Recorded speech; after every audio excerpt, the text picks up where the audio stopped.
Timbersaw can put a lot more pressure on the map and play higher tempo than a Tide can. Just lower cooldowns, earlier power spike.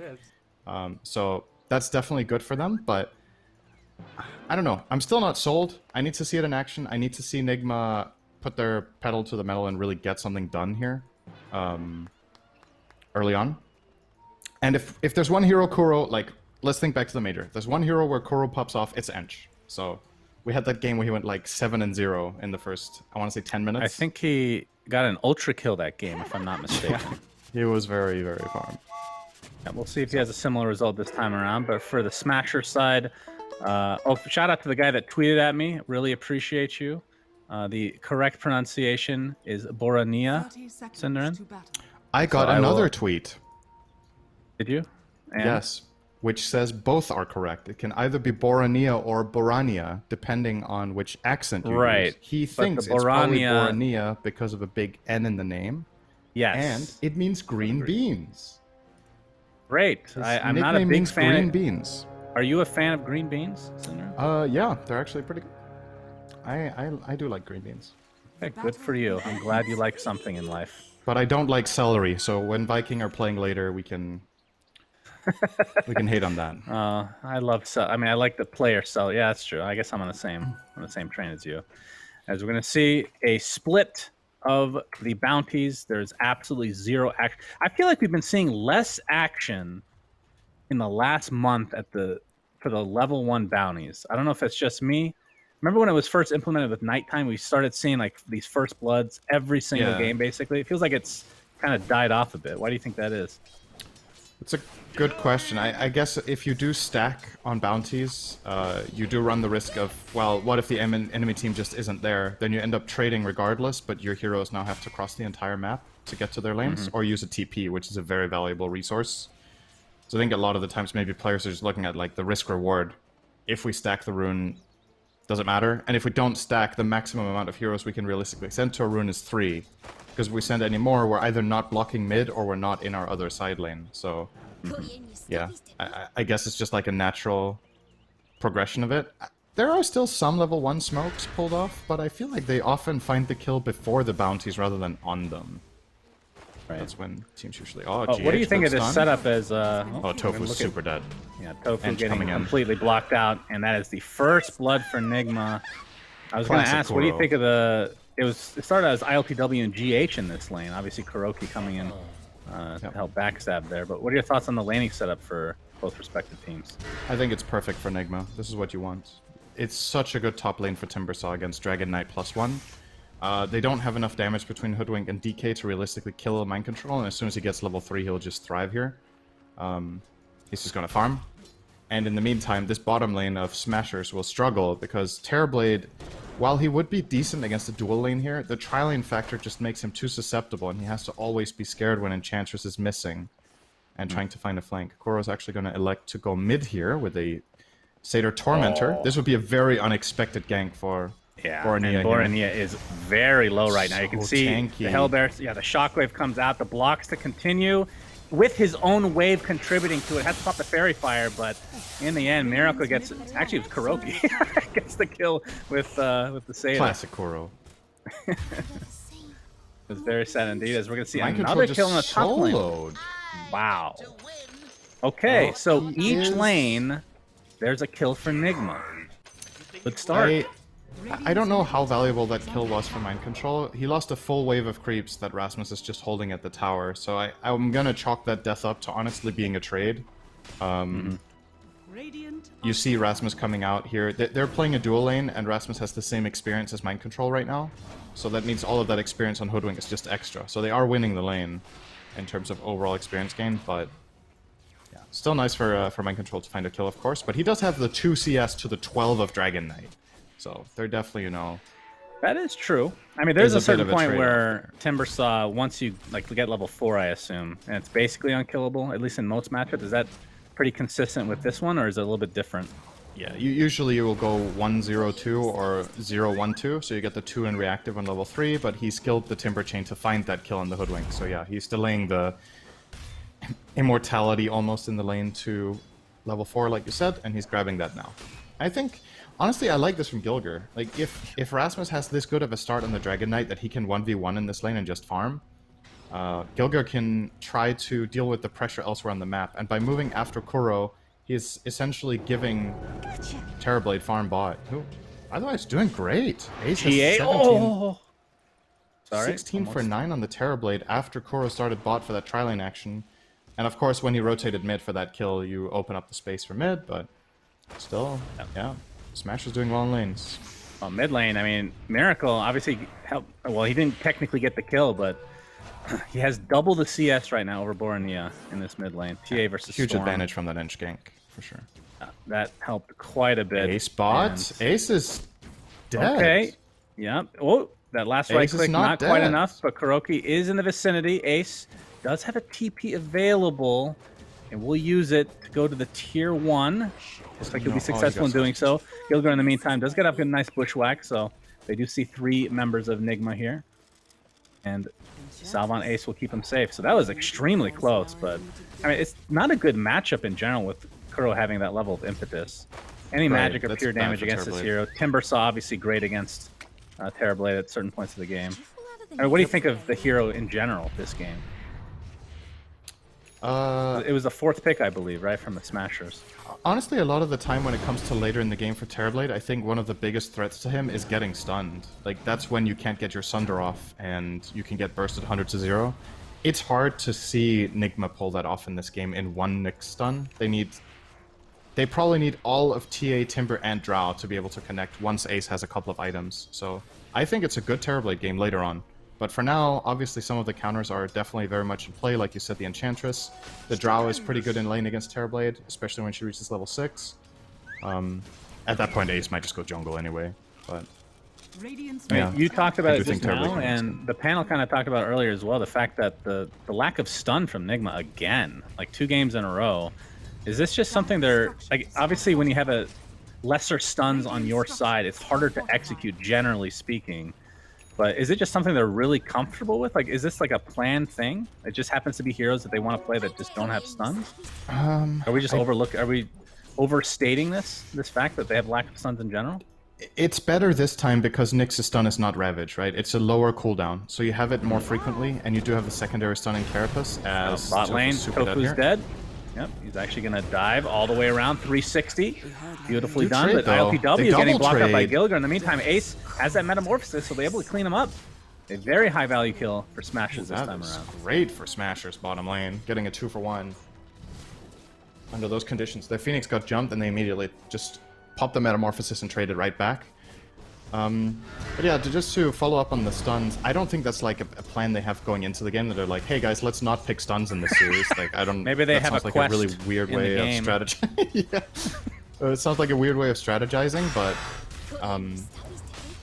yeah, I'm still feeling like they should have at least one more hero that has lockdown. I feel like just having Nyx is hard. It's still better than just having Tide, unless. So here's where the last game's lineup. This is a little bit of a tangent, I guess, but in the last game, to put it simply, a lot of the time if you have very few stuns, but the stun you do have is a big teamfight one, it can work very well if you can force the enemy team to come fight you at towers, right? Then that's your quote-unquote catch, is that you go to towers and they need to defend. But what were their cores in last game? It was TA and Gyro. It wasn't like a Dragon Knight or a Terrorblade that's going to smash that tower so you have to come and fight into the Ravage. So I do think that there was a bit of a disconnect there. Those are the games where I like the one stun Tide kind of thing, is when you take the fights to towers. Did that make sense? Yeah. Yes, very long tangent, made a lot of sense. I mean, they do have the Centaur Stomp. We failed to mention, obviously, Enchantress will be valuing that. Gonna have that all game. Very respectable creep, of course. You just got to put in the gold, and you will get that creep that you want every time. But in addition, you talk about Nyx Assassin. We've been seeing Aghanim Scepter like every single freaking game on this hero, and it has had huge impact on games. As GH is going to find a stun onto Gilger in the meantime, but there's a TP out, and like you said, no stuns after that Impale without that Centaur in tow. It's still good though. Like, yeah, he doesn't die, but they force him away, and this is now a naked tower that nobody's getting experience at. Obviously, the Hoodwink wants to sit there and just leech. So it's kind of a pseudo kill, forcing the TP back to base, because all that experience is now going to waste. And Terrorblade has decided to leave the lanes Oh, Rasmus is really far up here. He was trying to apply some pressure to this tier 1, but Nigma are here in numbers, and there we can see the spike carapace set up another stun, but the impetus not quite enough to take out Token. In the meantime, Bornea trying to finish off Miracle as Ace has made his way onto no mana on the mind field control as well. Yeah, mind control not able. He has Soul Ring in 3 seconds, and it's like he will be saved by his team as Bornea has to use basically the rest of his mana pool just to get out of the right-click range here. I mean, this is something we didn't talk about from Nigma's side. Between the TA, eventually, obviously, and the Drow, they have some major push potential. And Miracle's hungry. Oh, a nice juke from Tofu. Very nice. Gilger's going to be found out here, though. Gets the bushwhack off in the meantime. It's going to break things up, so no deaths in the mid lane. I have not seen many jukes around that tree. This is obviously one of the newer features of the map, but very nice. He completely tricks Miracle, who was honestly very kill hungry there, and I understand. He has double damage. He felt invincible, so he went for it. But Bornea in a lot of trouble. Impales there, but the zip away. Multi-shot not quite enough, as now they're going to apply all the pressure to this tier 1 tower. Smashers, they can only delay the inevitable, it seems, as this tower is definitely dead now. Yeah.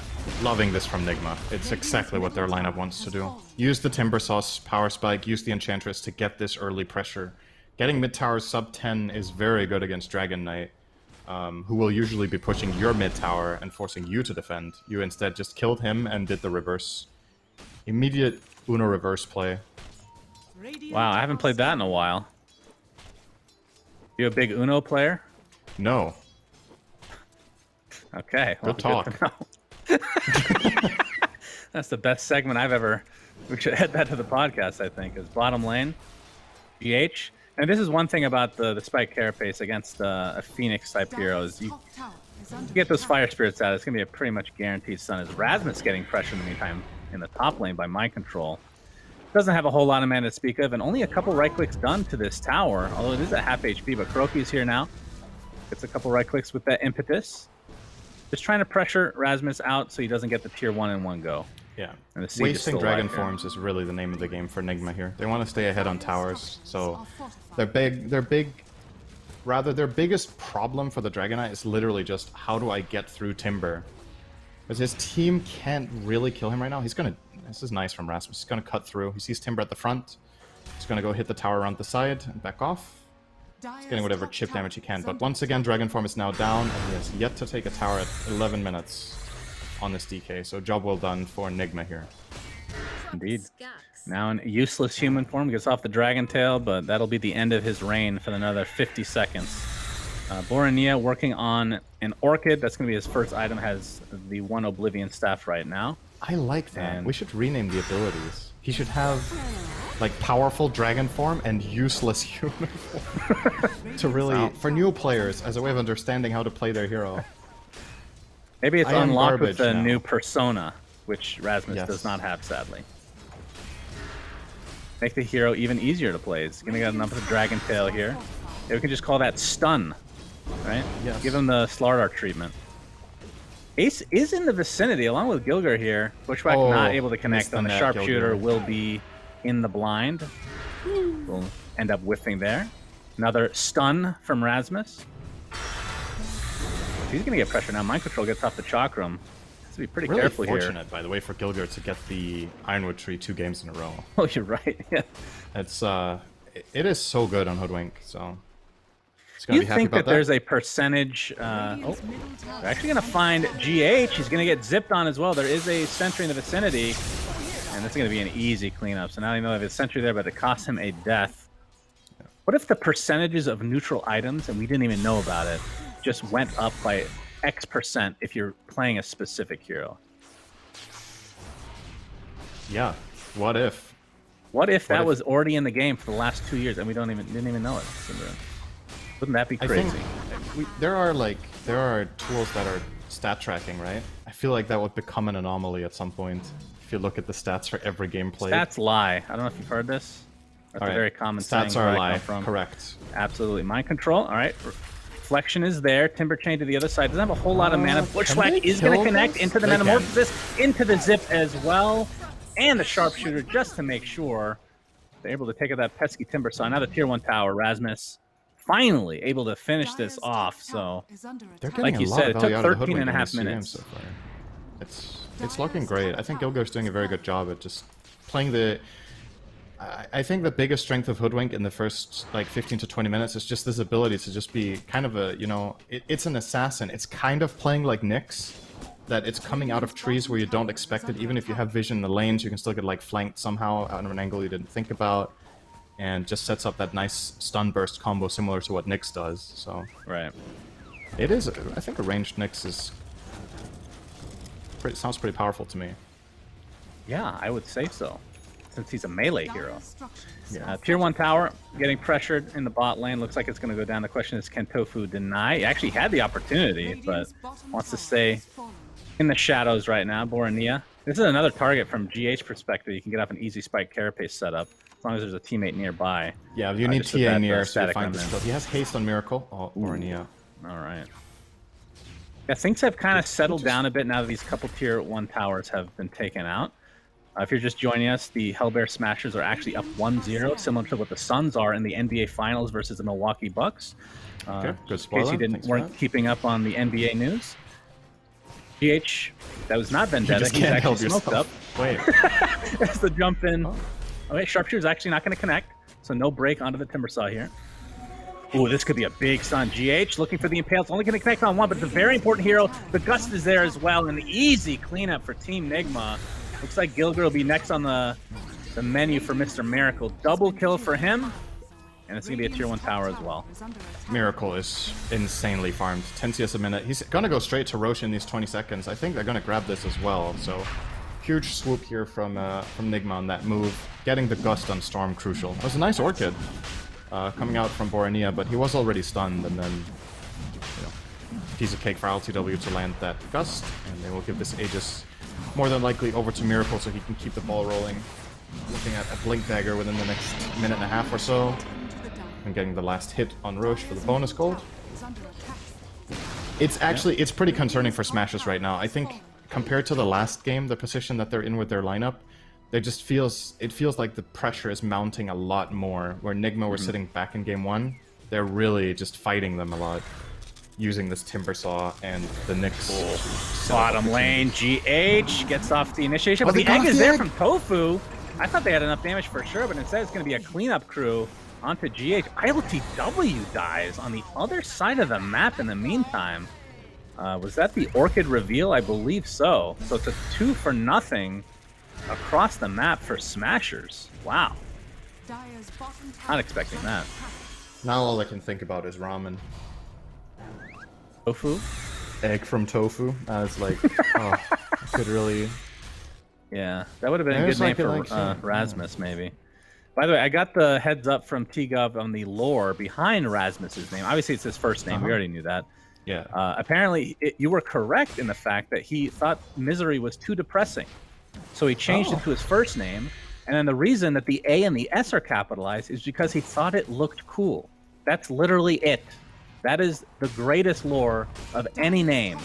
I think you in the should history of capitalize Dota. the last S as well, so it's ass that's capitalized. I think that's and that's very cool. I'm not sure if he's close with Too Good, but that could be another discussion entirely. Is this double stack is going to be found here from Team Nigma?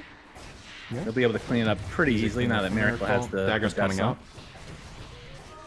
Yeah, you're right, I think it's Dagger's out really as well. go time for Nigma here. You want to put pressure. Now that you have the dagger on TA, you are way less reliant on Nyx's catch to get on top of specific heroes. Like the TA can basically two-shot Phoenix, two-shot Hoodwink. If you need to have pretty quick reactions on these heroes to get away in time. If there's literally anything else connecting on you than the TA, you just die so fast. You're going to see Tofu here. He's in a trap. Let's see if Miracle tries for it. Tofu with a good sidestep around the trees here. Really fortunate timing, actually. But there's the third attack coming in. Oh, the That's Yules.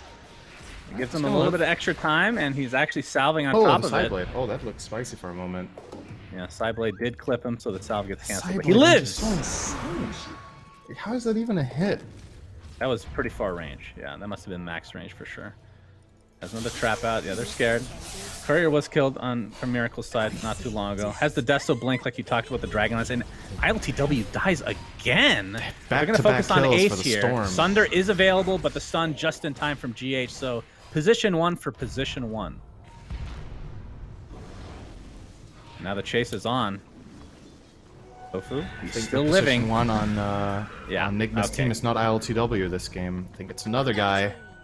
Yeah, that's And true. he's very hungry, and he will find more food. 1, 2, Oh. 3. Not enough with The 3 rainbow, shots, actually. rainbows have never hurt so much. Bushwhack only going to connect on 1.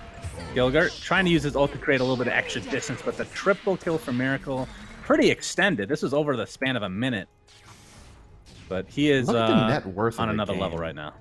He is 4,000 net worth ahead of the next hero, and Nigma have a 1k lead. So this is one of those games where it's I'm not gonna say it's miracle against the world, because that's like making it sound like his teammates are doing nothing, but you have so much net worth on one specific hero that is notorious for being snowbally and being susceptible in some cases. If Hellberg Smashers identify that the gold is sitting the way it is, killing Miracle just wins them fights. Because there's not enough in the tank from the rest of the lineup with how much he has taken out of the bank. So a very, very good target for Hellberg Smashers going forward here. They managed to lock that down. And he is very killable, right? He's playing without BKB, they don't have a save in their team. So if he gets caught by, say, a Storm, or a Dragon Tail, or by a Hoodwink Bushwhack, I think he can they can 100 to 0 him relatively easily, actually. Yep, I agree. Well, right now they can't because he has Aegis, but Yes, after that's that, why they're playing absolutely. so aggressively here, but... And as a result of this aggressiveness, the tier 2 tower looks to be basically dead. Borania is in the vicinity, sporting off the Kaya right now. But yeah, looks like it's going to be a freebie. This is essentially what Aegis will get you. Outer towers at the very least. Not sure if Nigma actually want to force a fight, or if Hellbear Smashers will even try to fight at this stage.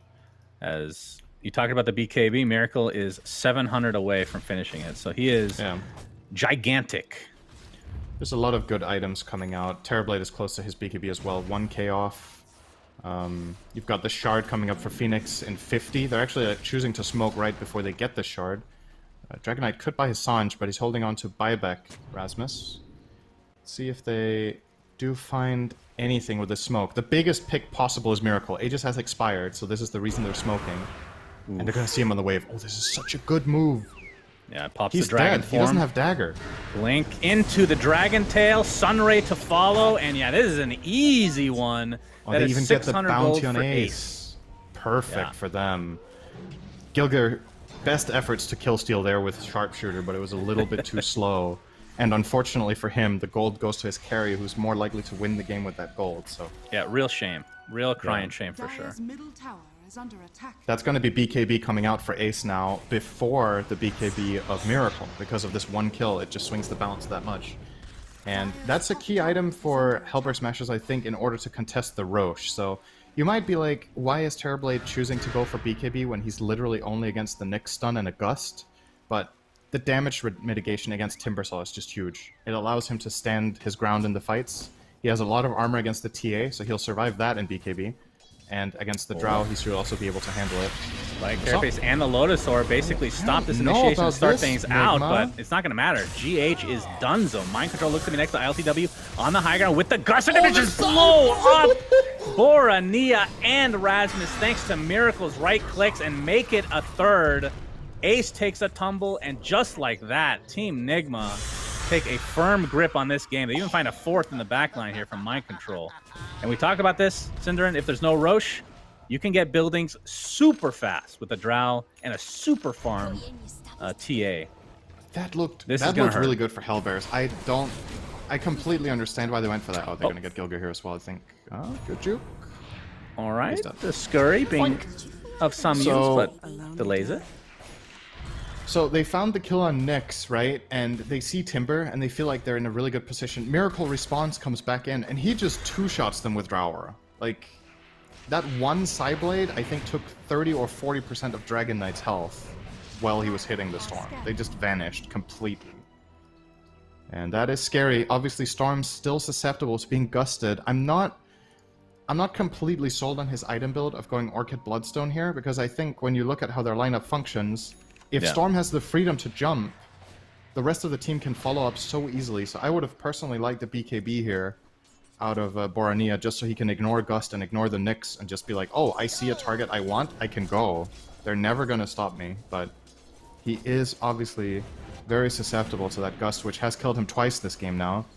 And ILTW has even elected to go for a Shadow Blade just to find more gusts, I think, against this hero. Wow, he is. This is the pub build from Dota 1. Yeah. Of course, Dragonlance didn't exist back then, but the Lothar's sniper / drow meta. I don't know if you were a part of that, because that was a disgusting period in Dota history, a very dark time in our history. It really was a disgusting time in Dota history. I remember Techies was my favorite hero. So oh my those were my God. dark years. Is that actually true? Is Tofu? He's going to get spotted out. The silence is there. Miracle. Yeah. That Roche was the first Roche, right? Yes. So Miracle bought his shard, actually. That's pretty cool. So gets the silence on the traps. I think, yeah, they want the silence on traps against Storm, and if they do grab the second Roach, they're going to give it to Timbersaw, which is great as well. Oh, they got the jump on Miracle. He does a bit of trouble here, but mind control's in the vicinity. Borny has already used half his HP, but a big bushwhack onto 2. Initiation, Sharpshooter's going to be connected, but it's on the Timbersaw. They really want Miracle, plus the BKB. He dies anyway. Now Chakram onto 2 with the guts from the sideline. LTW with that Lothar is being used to full effect. They're going to get 2 cores out of this. The Sunder comes through, though, from Ace and the BKB. That is a dead Drow Ranger. GH looks to be next, despite Carapace not in time because of the BKB timing there. Triple kill for Ace. Huge fight for Smash It. Did cost him a buyback, though. Why is everyone tipping Ace? That was Gilger getting a dream stun. They're all just tipping Ace. He literally set that whole thing up with a double stun on Timber as well as TA. Oh, and if Roche this leads into Roche. This is so big for them. Again, though, you gotta say, I think Borania got gusted again. Isn't that what happened? I think he got gusted and killed for a 3rd time in a row now. He still popped out of his Shadow Blade and into a gust. Yeah, we're gonna see the bushwhack again. Gilger has been absolute god tier on this hero, by the way. I know some of it's set up with the Ironwood tree, some RNG there, but Tofu, okay, he has his egg, so almost not in that much trouble, really. Just trying to delay things here is Team Nigma. Mind control. You might just jump in. The egg is there with the Sunray coming through. He picks up the shard on top of all of this, and Kuroki just getting bursted down eventually. The egg connects finally, and it looks like Timbersaw is next on the menu. 5 versus 1, essentially. The buyback onto Kuro, but will this matter? I mean, the 2 cores are available. 2K net worth lead for Nigma. Yeah, Roche at basically 1/3 HP. I don't know. Yeah, they're going to jump into Miracle, but there's the Gust of Fall. A huge bushwhack again onto 2. Can they kill Miracle? He gets all the refraction just in time. Borania trying to do enough right-click damage, but Miracle with the BKB can't sustain it. Buyback is available, though, on this Storm Spirit. Now the BKBs are gone. Ace has to pop his BKB, gets that Sunder off onto Kuro. This will be a dieback on him if he's not careful. Phoenix jumps in as well. Has already used basically everything. Has to be careful as Ace needs to get this kill before Tofu takes the tumble. That is a dieback onto Kuro. Mind control holding his the whole time, not buying back for this fight. They do have the outpost, so he could have TP'd in. But instead now they're giving ground to Smashers who... There's no BKB on the TA. I think going in as Miracle here is really difficult. You can just get Dragon Tailed and you're in trouble. He gets forced away here. I like this from Rasmus as long as he stays alive. Well, they're still not doing Roche. They just don't have the damage. Now that meta's down, they just have to... 10 seconds. This is going to be one of those stalemates, I feel like. 15 seconds on Storm. Does have buyback. Oh my god, he might have to... I don't know. The Roche will get decimated by Nigma for sure. As they are now in the pit. 5 seconds on Storm. He can basically zip from base. But now they forced him out of the pit, so he'll have time to just TP back normally. This is a huge turning point here, potentially. They do have meta, Smashers. and they do have Dragon Form. Actually, everything except Sunder is ready in 10 seconds. They're going to jump on this Hoodwink. They'll get that kill right after that, but he's going to have to buy back in the game. But they get Rasmus in the end, and now the silence onto Borania has to zip away. He did find ILTW in the end. That's a pretty big kill as well. So essentially, it's a Drow for a Dragon Knight, if you want to look at it that way. As Ace has already popped the meta. Now he's almost forced to go for this Roche. And Nigma just need to try to delay this as long as possible. It's already half duration on meta. They got the troll in the meantime. Miracle. He's ready to go. I don't know if they can take this Roche anymore, Cinderin. I think they want to try to find a pick, but they've lost their Dragon Knight, so the guy who has to go in is the Storm, and he's a bit worried about committing, I think. Yeah, for sure. We're going to steal a tier B illusion here. And Ace's meta is almost done. Ooh, this is risky business right here, my friends.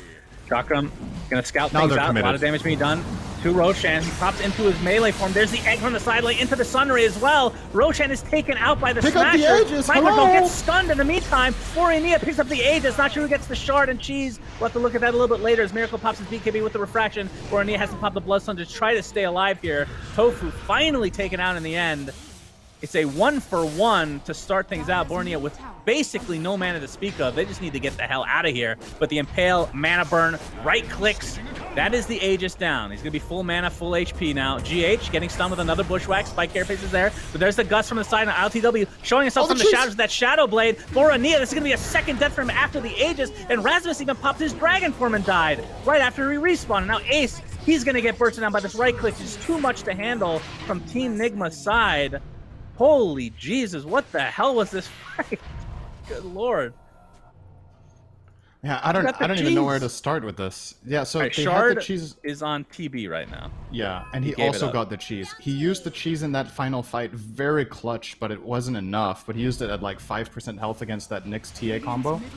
But again, man, I'm gonna sound like a broken record, but every time I look at Storm, he's gusted. Like, it was again, Yeah. and again and again. He's just dying to this, and I can't Good help news, but feel he's like... going for BKB now. Yeah, he is. It is kind of late after you lost a lane of barracks, but I honestly think that could be what it takes for them to swing the game around. Nice stun here from Gilgir, but Nigma will do a great job here at punishing and getting this mid lane of barracks after that fight. Like you said though, it's all over the place, and really, I do think Nigma's biggest advantage right now is we've been harping on the Storm BKB. Dragon Knight is close to his as well, but he also doesn't have it yet. So this Timbersaw Nyx combo are just finding kills on heroes that they will struggle so much more to find very, very soon. But for the time being, big win for Nigma here. Yeah, absolutely. This might sound weird, but they have a 6k gold lead right now, right? And then the last fight, I think it was 1.